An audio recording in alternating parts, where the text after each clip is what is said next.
సభాయ నమః.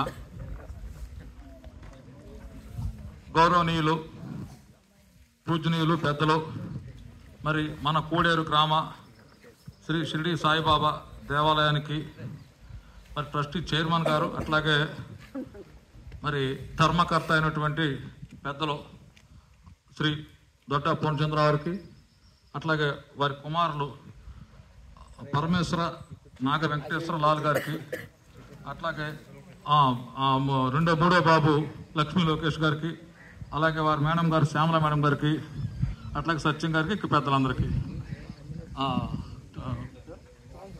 రామకృష్ణ గారు, పెద్దలు రామకృష్ణ గారు, సత్యం గారేగా, ఓకే, సత్యం గారు, అందరికీ నమస్కారాలు. వేదిక ఉన్నటువంటి పెద్దలందరికీ, అలాగే మా ఉపాధ్యాయులకి అందరికి కూడా నమస్కారాలు.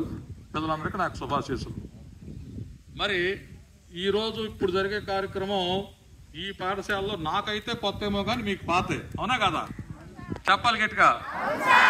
Very good. ఎందుకంటే ప్రతి సంవత్సరం గత కొంతకాలం నుంచి మరి మన దాతలు పూర్ణచంద్ర గారు మరి పెద్ద మనసుతో ఆ సాయినాథుని యొక్క ఆశీస్సులతో మీ అందరికీ కూడా వారి శక్తి కొలది ప్రతి సంవత్సరం కూర్చోండి మీకోసం ప్యాడ్లు, చక్క, అట్లాగే పెన్నులు, అట్లాగే డస్టర్లు, చాక్ పీసులు, రకరకాలుగా ఇంకా చూడండి ఎన్ని ఉన్నాయో.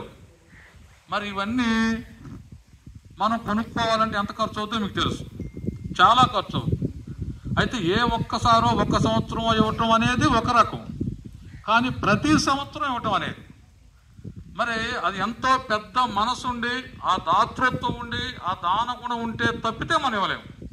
ఎందుకు చెప్తానంటే సార్లాగా డబ్బున్న వాళ్ళు చాలామంది చుట్టుపక్కల ఉండొచ్చు, కానీ డబ్బు ఉండటం వేరు, దేవుడు భగవంతుడు డబ్బు ఇవ్వటం వేరు. ఆ డబ్బు నలుగురికి పంచేటటువంటి మనసు, ఆ దాతృత్వాన్ని భగవంతుడు కొంతమందికే ఇస్తాడు.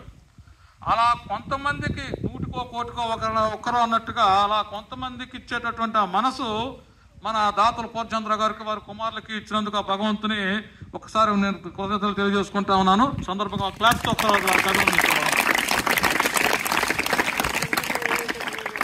అలాగే మరి ఈ సేవా రంగంలో ఆ ఇచ్చేటటువంటి దాతృత్వం అనేది ఎక్కడ ఉపయోగించాలో కూడా తెలియదు. ఇప్పుడున్నటువంటి ఈ ఉన్న స్థితి నుంచి ఒక ఉన్నతమైనటువంటి స్థితికి వెళ్ళి మీరు ఒక 10 ఏళ్ల తర్వాత 15 తర్వాత సార్ కలిసినప్పుడు గుడి దగ్గరికి వెళ్ళినప్పుడు, సార్ మేము ఈ స్కూల్ ఎట్లా చదువుకున్నాము, మీరు మాకు ఇవి ఇచ్చారు, నేను ఇప్పుడు సాఫ్ట్వేర్ ఇంజనీర్ అయ్యాను, లేదా అమెరికాలో ఉన్నాను, లేకపోతే ఒక ఆస్ట్రేలియాలో ఉన్నాను, లేకపోతే ఒక కలెక్టర్ అయ్యాను, లేకపోతే ఒక డాక్టర్ అయ్యానని చెప్పారనుకో, ఆయనకి మీరు ఇచ్చేటటువంటి బహుమతి అదే, అంతకన్నా మీరు డబ్బులు ఇవ్వక్కర్లేదు. అప్పుడు ఇంత ఖర్చు పెట్టి ఖర్చు అంతా ఆయన క్షణంలో మర్చిపోతారు. అర్థం